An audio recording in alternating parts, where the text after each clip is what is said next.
Okay, good morning, good late morning.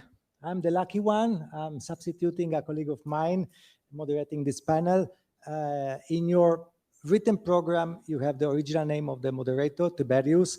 He has more hair than me. I didn't find any wig to substitute him, but he's more handsome also. Anyway, so I'm lucky because I have fantastic panel here. We have 3 persons here and 1 online.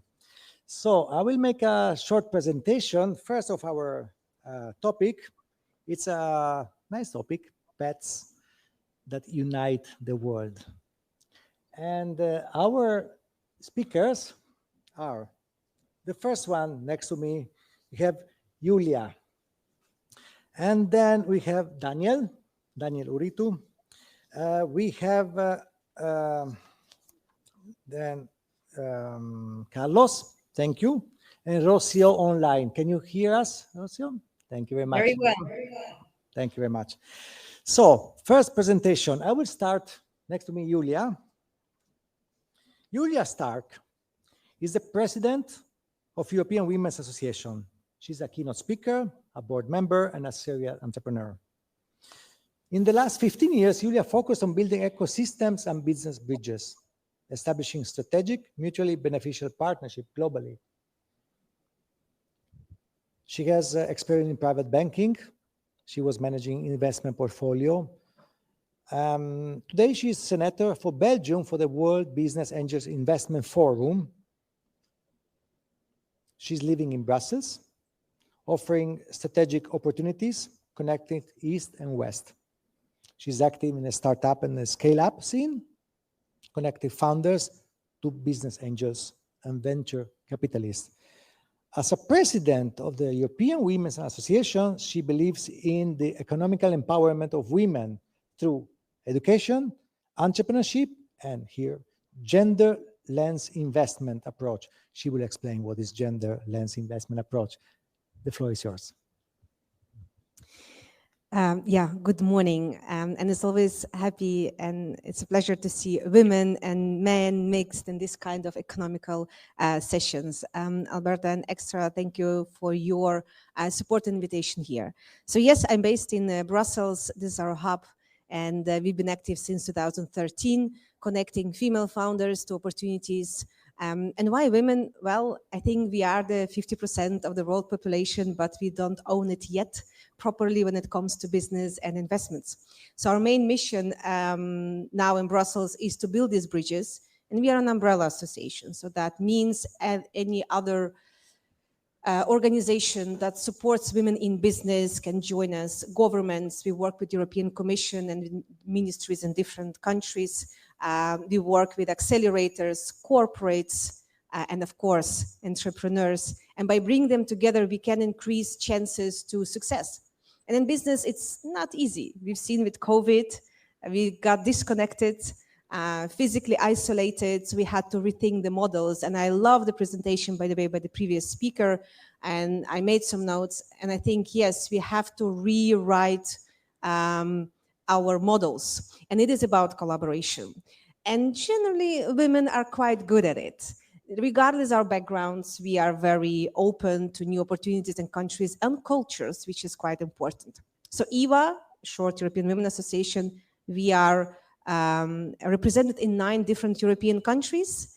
We work with European Commission, we work with Deloitte, UPS, Microsoft, Google, when it comes to SMEs. And since 2 years, we expanded to UAE. And that's a good example. When COVID hit, we realized, why should we stay in Western Europe? There's so much opportunities in East Europe, but also in the Middle East.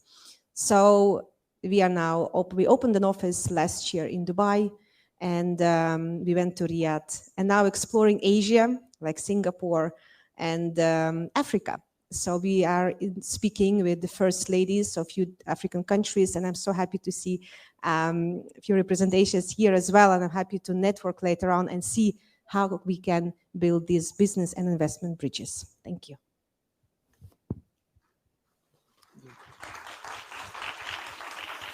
Thank you, Julia. Now I'll give the floor to the other lady in our panel.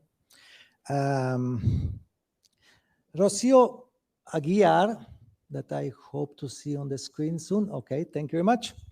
So we have to thank her because she's speaking from Mexico. It's 6 o'clock in the morning now. So thank you, Rocio, for being here with us. Rocio Aguiar, online. She's the national president of Coparmex Youth, started from this year. Coparmex is a Mexican entrepreneurial association, very big, covering all the industries of Mexico. She's also the vice president of FIGE, which is Ibero-american Young Entrepreneurs Federation, an umbrella federation for the national association across Iberia, so Portugal and Spain, and all the Central and South America. She's an expert in digital transformation, strategy, and finance. She's an entrepreneur with more than 10 years of experience, and she's a founding partner and director of Moderator, and she will explain as her past and the future. The floor is yours. Thank you. It's a pleasure to be here virtually. And of course, I'm very pleased to share this stage with all of you and to connect Mexico with all the other countries that we are sharing together this moment. So to share a little bit more about you and about me, Michelle, and all my colleagues on stage. Yes, we are a group of companies. We have many industries in our family. We are in transportation, in marketing offline, financial consulting, and business consulting, especially Moderator. We are in the financial consulting services, and we have run these companies for several years, and myself have been involved in starting the new businesses and also getting some technology inside the traditional industries. About Coparmex and about FIGE, I would like to share also what we do and how we foster the networks and the ecosystems for our countries and our federation.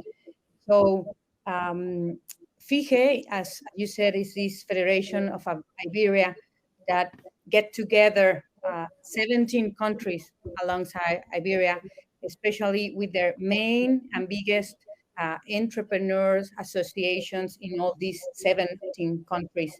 And I have the honor to be the vice president of FIGE next to an amazing team and an amazing president.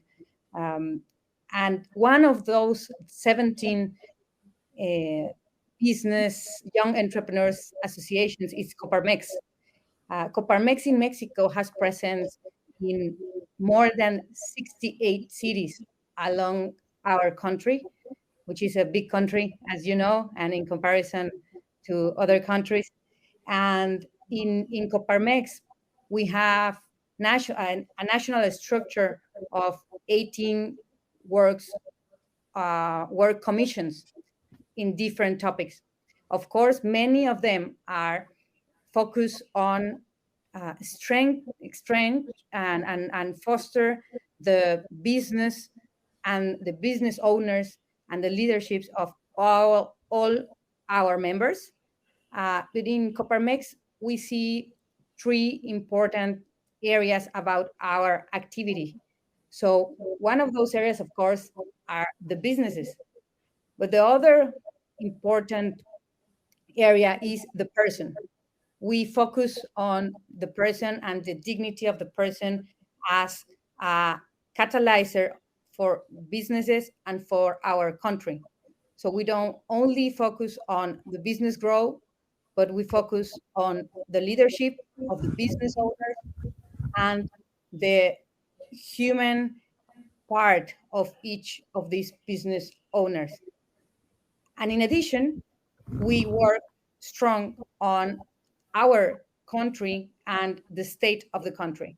So we don't only see the business as their own importance, but we see businesses as a force of good for the country. And we are very active in citizen participation to increase the state of our country. And about young entrepreneurs, this is one of these important commissions, the largest one in the whole organization.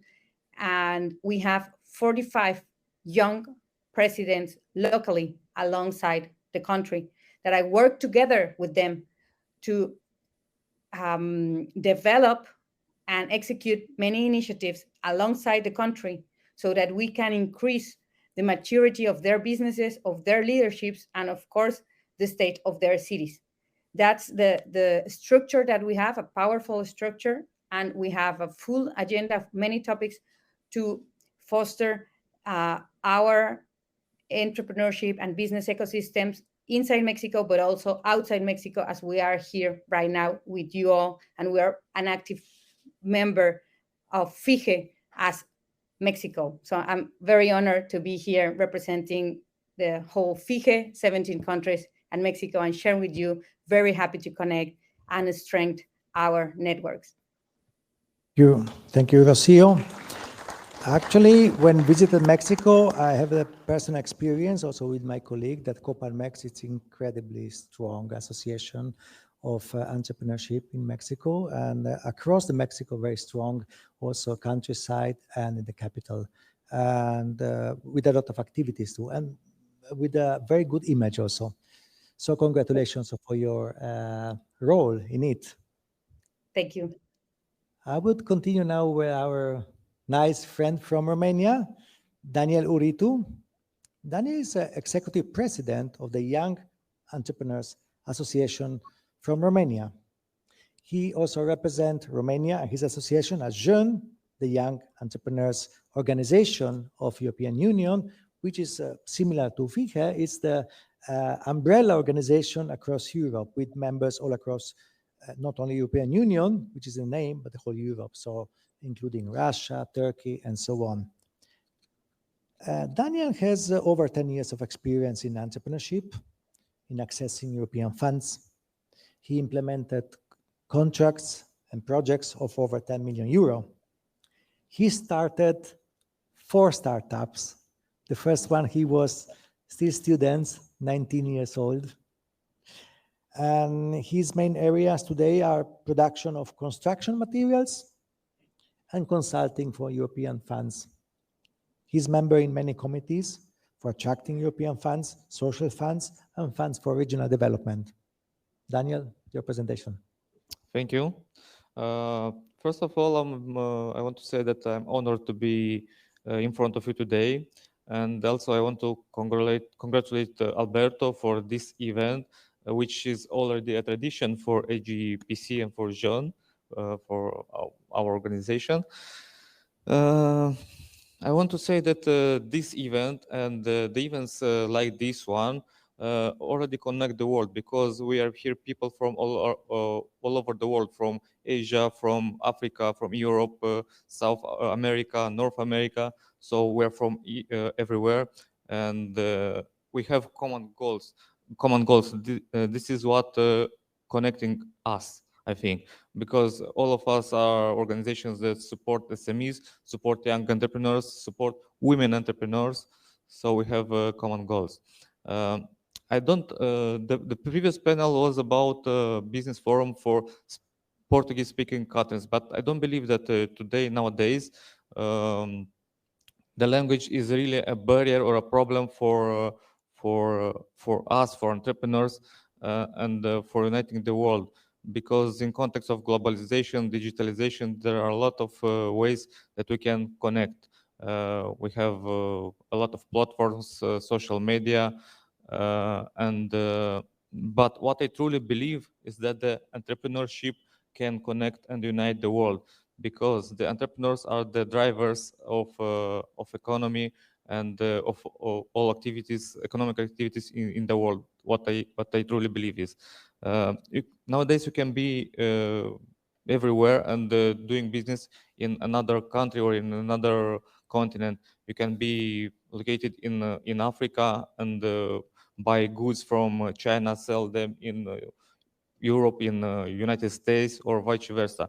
So the entrepreneurs, I think that they don't have, they face the barriers, and they are the people who drive the things to go. So what we are doing at the Young Entrepreneurs Association from Romania, we are connecting people from who have the common goals, to support them, and also we are social partners. We want to connect them and to represent their interests in front of public sector, just to make the way easier for entrepreneurs to implement their ideas, their initiatives. We also are active in Europe and in Romania. You can find us on LinkedIn and see all our activities, and you can join us whenever you want. So welcome. Thank you very much, Daniel. Thank you. And now let me introduce Carlos Torres. He's one of the founders and general secretary of the Portugal-Hong Kong Chamber of Commerce and Industry. He has a huge passion for sports, but also for business, for asset management, financial, and real estate investment. He has been working in this field for over 7 years at Trinescon, and you will tell us later. He has a background in tourism management. Carlos has been exploring the Chinese market since many years, 2014, traveling often throughout Greater China, and he frequently attends conferences, exhibitions, client meetings, and business missions in China. Carlos has also one presentation on the screen, right? You can introduce us. Thank you very much.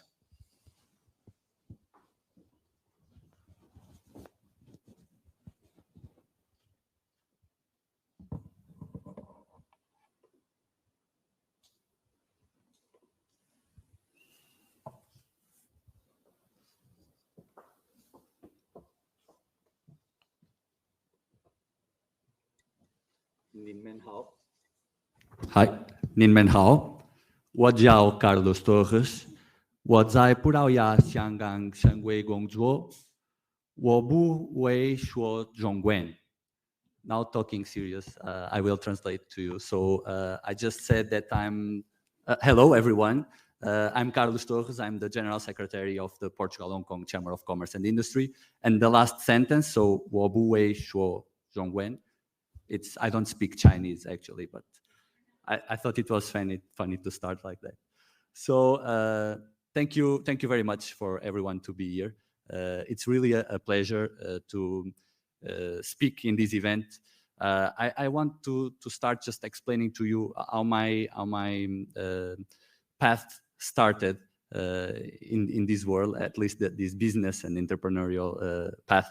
And I would like to thank AGEPS, the Young Entrepreneurs Portugal-China Association, Alberto Carvalho Neto, Carolina Guedes, and my currently boss, Mr. Bernardo Mendia, who cannot attend today.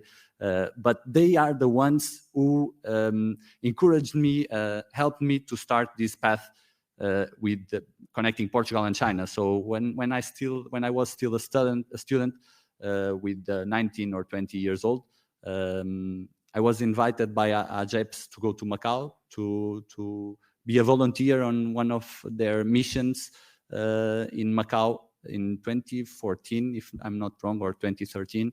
And everything started there. So it's amazing what they are doing, connecting the world, connecting the young people with the business organizations and businessmen. So I just would like to thank to them. And I would like to introduce a little bit of our chamber. This is the Portugal-Hong Kong Chamber of Commerce and Industry. It was created in October 2019, so it's quite young. But we have been working a lot, even though the pandemic arose on this season.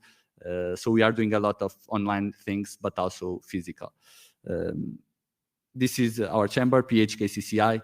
It was founded with the aim to promote the exchange, economic, trade, business exchange between Portugal and Hong Kong, as well as the sports activities, cultural or even academic. We also assist lots of university students to do internships in Portugal, or Portuguese university students to go to Hong Kong, do internships or study there.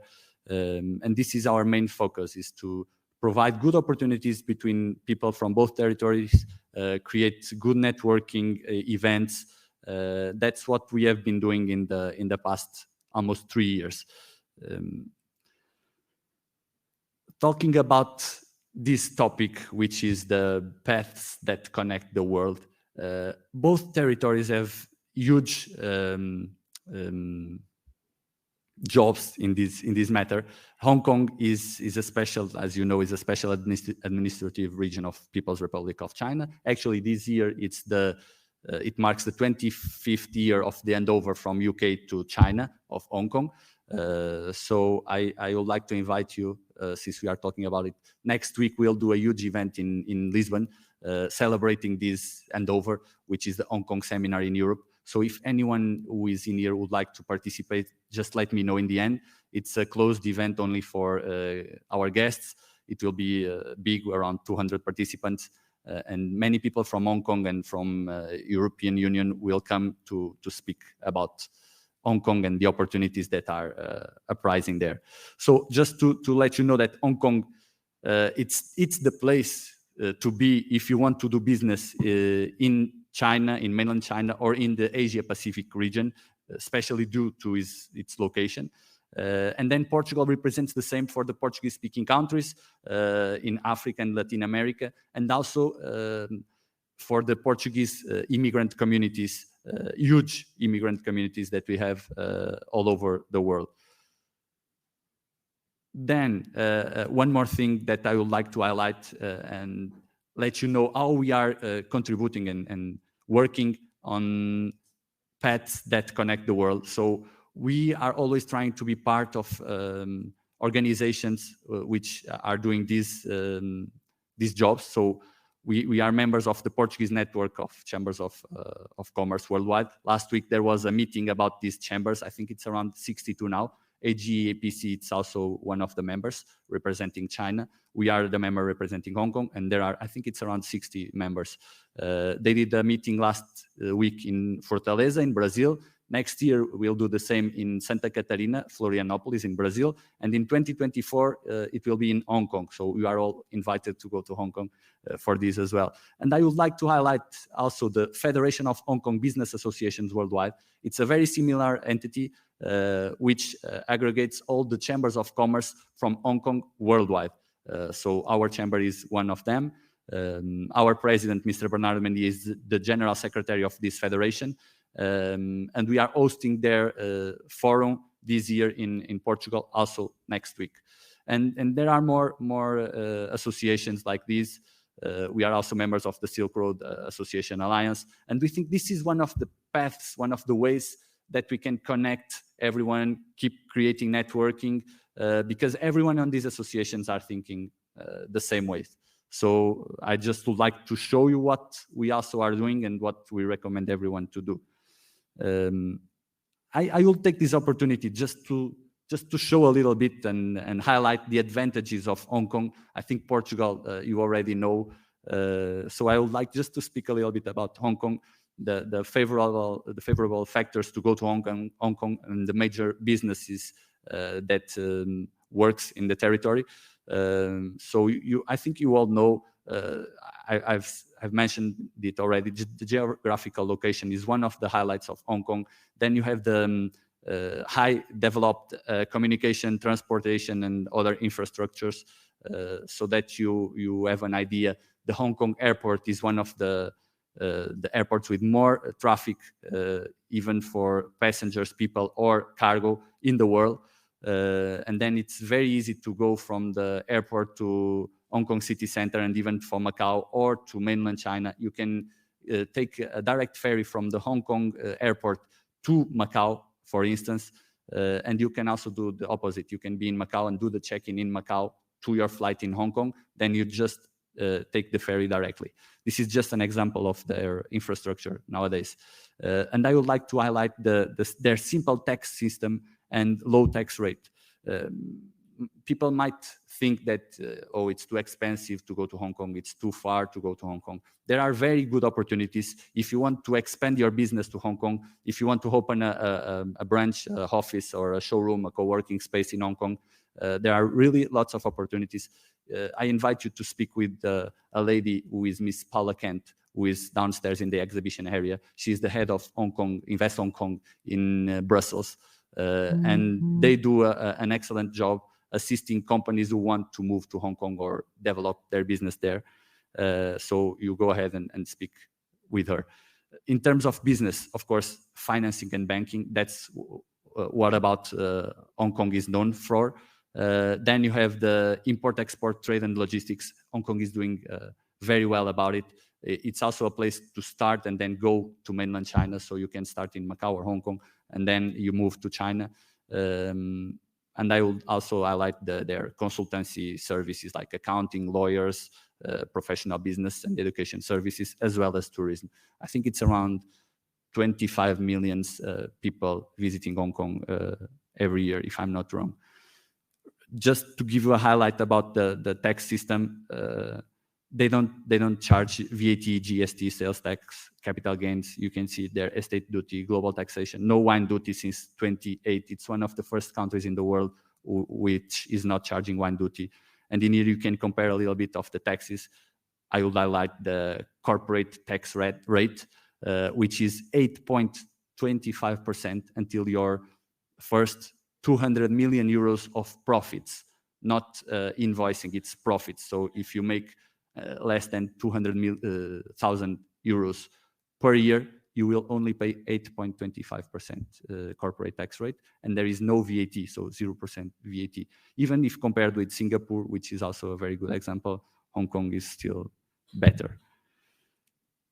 Just to give you an idea what is happening now in Hong Kong, everyone in Hong Kong, Macau, in Guangdong province, everyone is talking about the Greater Bay Area. This is a huge project from Chinese government, which is a region of 9+2 cities. So it's 9 cities in mainland China, which are these ones that you can see, and then +2 special administrative territories, which is Macau and Hong Kong. And altogether, it's over 72 million population nowadays. So it's a huge Bay Area. They compare with the Tokyo Bay Area or San Francisco Bay Area.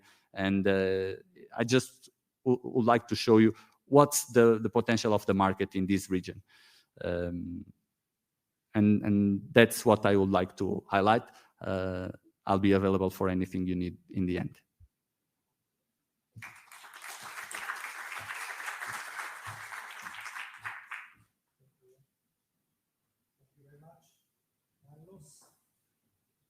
My phone. Okay, thank you very much for the presentation of Hong Kong. It was interesting seeing 13 million people next to Hong Kong in Shenzhen. I visited Hong Kong first time in '86 in Shenzhen. It was not 13 million, but 1,300 people maybe. It was a couple of fishermen. And today it's totally different. But in Hong Kong, you mentioned the airport. Very nice. Actually, I remember 7 years ago going there, taking the plane, leaving Hong Kong, checking in the luggage in the city center. You leave, they take it to the airport, but you can stay in the city another 4 or 5 hours and then go to the airport, just take a plane. Fantastic. So thank you to all the panelists. Tell me. Yeah. If you allow me, I just forget. I would like to take one of the things that Mr. Daniel speak, which was about the language is not, or it shouldn't be a barrier anymore. I totally agree, of course. And we should think as the opposite. It's not a barrier. It could be an advantage. Like I mentioned, the Portuguese-speaking countries, we should not think about the Portuguese as a barrier, but as a connection point. Which connects 300 million people or over that, and the same for the Chinese or the English. So we should not think on languages or geographical locations as barriers, but as what is the advantage of speaking Portuguese, or what is the advantage of being physically in Portugal or in Hong Kong or in Brazil, and think what you can do with the tools you have. And I think the Portuguese are very good doing that, because with the very small or very short tools, very small money, in the last 10 years, we saw a huge development of businesses and new strategies in Portugal.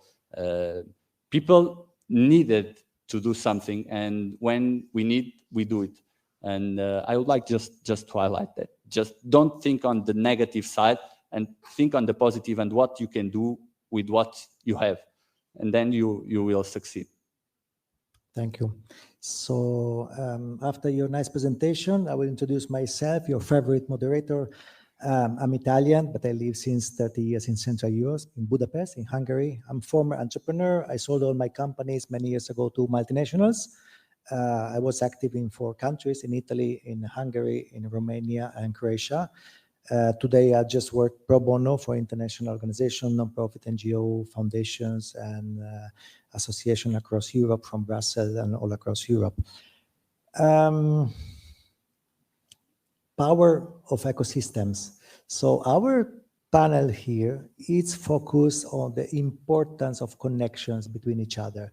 So the panelists are spanning 3 continents. We have America, Europe, and Hong Kong that you mentioned now. So that was impossible to have the level of connection many years ago when I started my entrepreneurial journey. So what do you have to say about this difference that you perceive between the past and today, or maybe the future in your connection? Let's start with our guest, Rocio, from far away, Mexico. What is your experience on the topic? Thank you, Michelle. Just to be clear about the question, what do you mean? What are you focused on the question? You ask about the importance, but also the experience. So can you just refrain for me the question? About your experience, about the connections around the world. Okay, so well, our experience in Coparmex, and personally as myself, this definitely has been key. About our organization, let me share with you in Coparmex, in FIGE, we do a strong effort in Coparmex to be connected with all the rest of the world, right? And to represent and be present as Mexican businesses. In Mexico, this is extremely important, especially nowadays. We have decreased some of the budget in the government to be present in many of the international events that are very important, that we are there, because there are many opportunities in Mexico. There are a lot of talent in Mexico. As one of our colleagues said, we have to think, what are the advantages to be where we are? And we know that Mexico has a lot of advantages. So as a private entity organization, we know that these kind of connections are extremely important. In addition of that, well, FIGE born with this international and connection mindset, right? That's how a whole organization born and impacts 17 countries, connecting Iberia countries. So that's another proof of how we think and how important it is for us. And in my own journey, as you said, Michelle, one of the years that has impacted the most my life and my entrepreneurial journey has been actually living in Europe for a year, right? To move to Germany and live there and spend there and know the culture, learn the language, travel around and connect with many people, having the opportunity to connect and to know the world in a very young age. That it's actually, when I speak about my journey and what has increased my skills in a rapid speed, and what has accelerated that, I actually said traveling the world and connecting with people. and knowing the differences between the cultures, the country, the languages.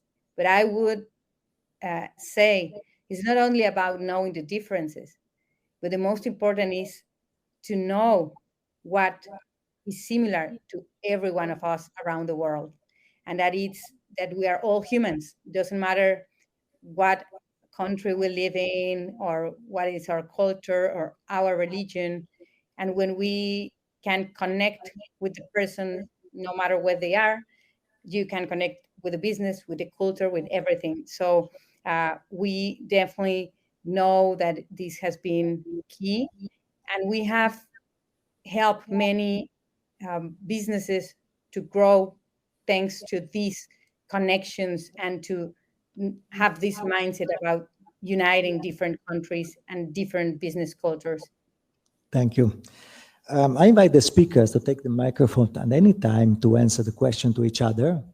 Okay, and the public, if you have some special question, you can also start now if you want.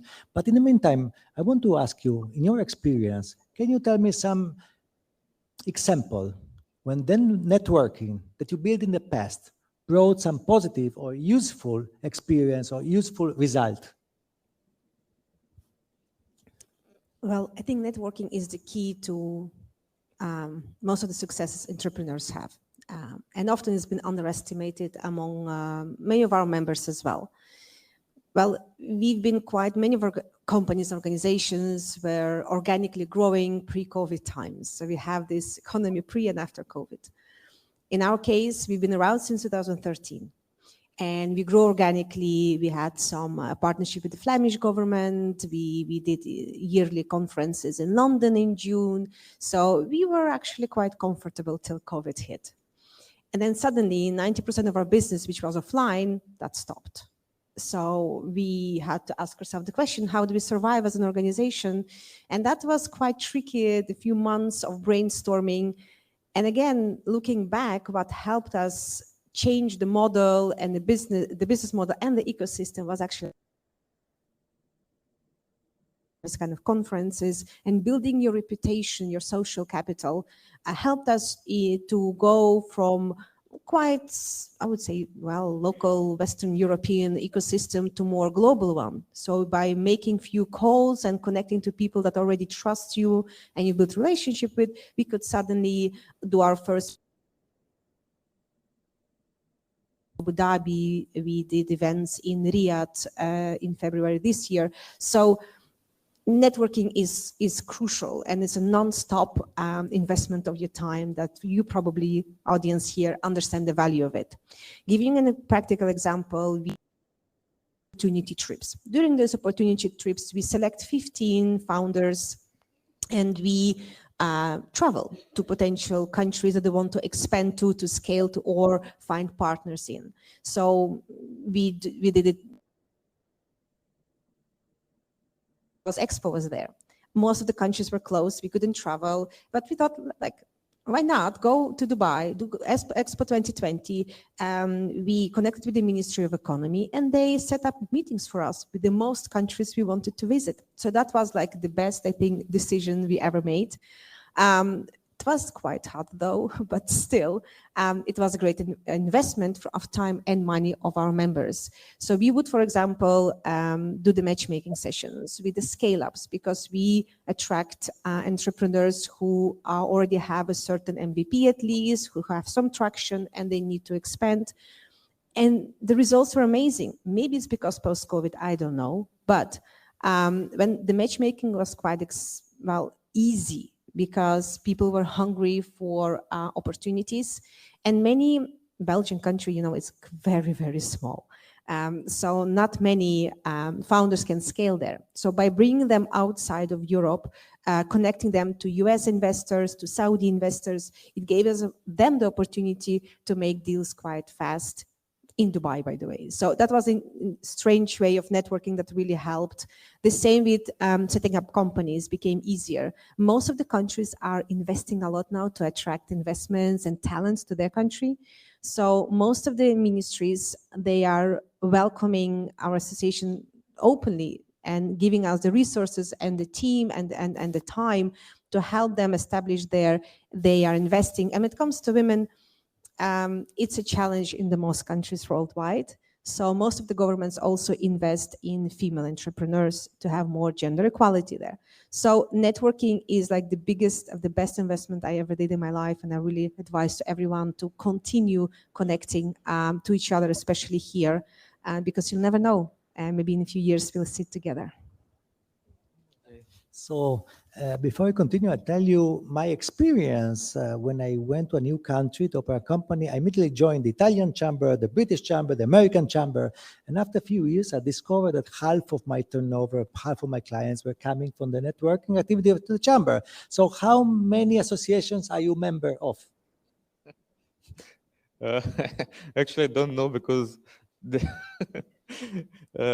how you already said, our networking system is very, very wide. For example, I'm president of Young Entrepreneurs Association from Romania. I'm vice president of JEUN. Also in Romania, I'm a member of Permanent Bureau of National Council for SMEs.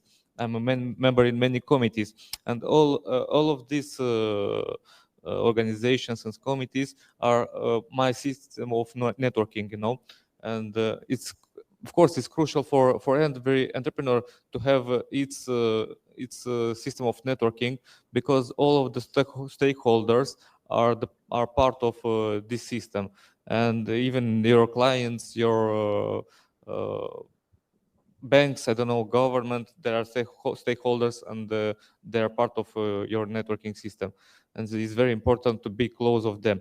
And I want to give an example of how networking helped me or our organization exactly. And for example, in JEUN, we developed networking with Young Entrepreneurs Association from Italy, from Hungary, and we submitted some projects at European Commissions, which were approved, and we are implementing because we have same activities, same goals to support young entrepreneurs from our countries.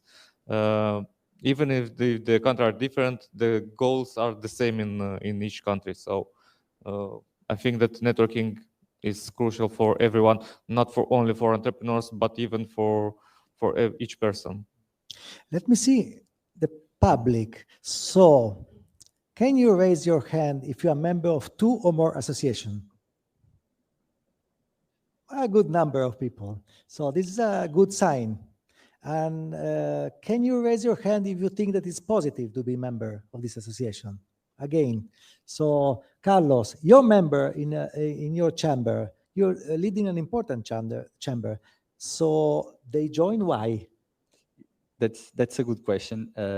It's a quite new chamber, as I started to explain. So we were founded in October 2019, just before the pandemic started, and we had no idea of this situation. So our main objective was to create networking opportunities, but mainly in Hong Kong, not in Portugal. So our main focus was to bring people from Portugal to Hong Kong and from other places in the world to Hong Kong. And then they cut our legs, and we didn't have this chance because Hong Kong was closed until last month. So in the beginning of May, Hong Kong opened to the world. Until there, only people with job permits could get in the territory and spend 14 days in quarantine. So now everyone can go. You are welcome to go, and you will need to spend 7 days in quarantine in a government hotel. But even though it's open now, and just to let you know that now we have more than 100 members. So in 2 years and a half of working with the world closed, Hong Kong, our main focus was closed, and we have more than 100 members and more than 35 companies as members.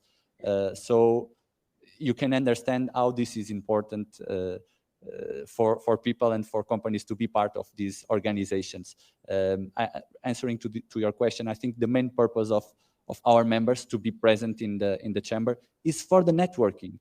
We are keep talking about the same, but it's really about it, and they keep renewing their memberships because of the people they are getting to know in our events, in our online events, in our physical events, small or big events, targeted in some specific sectors or general events. It's all about networking. And I would also like to give an example of what is happening in a success story.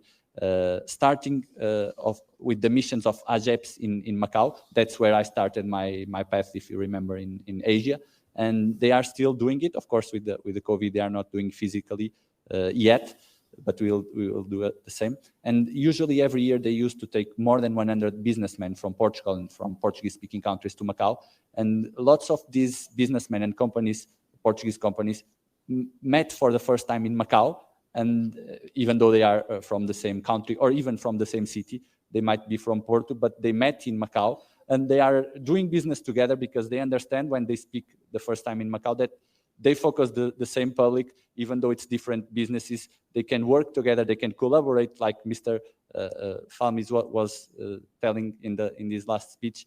And this is the way. So we must keep creating a networking, keep knowing more people, explaining what we are doing. Don't get tired of that.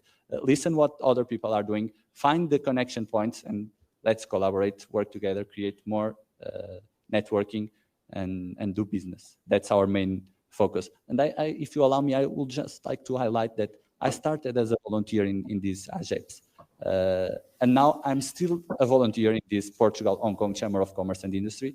It's starting to be a nice chamber, a big chamber and important, but that's not my main job. So I have another job. I work in an investment consulting company. I attract investment from abroad to Portugal. But it's really, really important for me to be in this kind of networking, these chambers, these business associations, and the other chambers that we belong to, we are members. That's where our business comes from. So it's not because we are online and we do this and that. It's because we are going to the events, we are going to the conferences, meet more people, explain what we are doing, and these people are working together and create more business opportunities for the others. Thank you. They say that Italians are always late, but not today. So since we are having the networking lunch soon, I will not take more time, and you invite you to practice your networking skills at the lunch. And I will like to thank Julia, Carlos, Daniel, and Rocio for the nice panel. And let's networking with our panelists at the lunch. Thank you very much, everybody. Thank you, everyone. 谢谢你。谢谢。